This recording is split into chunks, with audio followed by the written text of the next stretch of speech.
I think that the removal of subsidies to farmers, or the reduction in the subsidies, or whatever you want to call it, has played a role in the advent of game farming and sort of wildlife tourism in the Eastern Cape. But I think that the drivers are much bigger than simply just a government subsidy.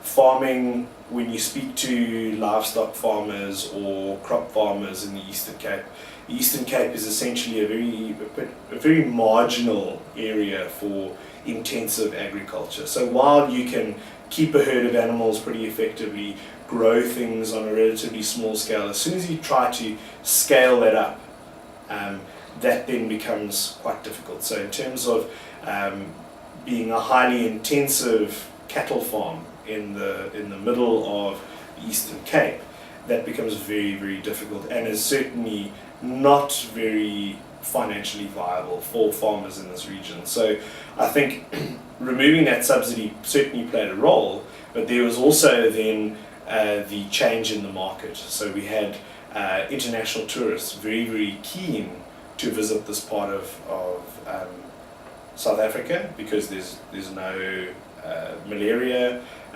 There's potentially you can see all of the species that you're going to be seeing in other parts of South Africa.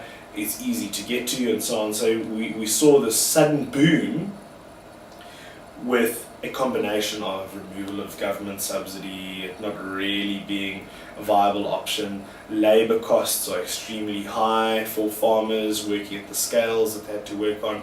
So that was an important factor. And then, the market was there and farmers were starting to realise that tapping into that market is a good idea.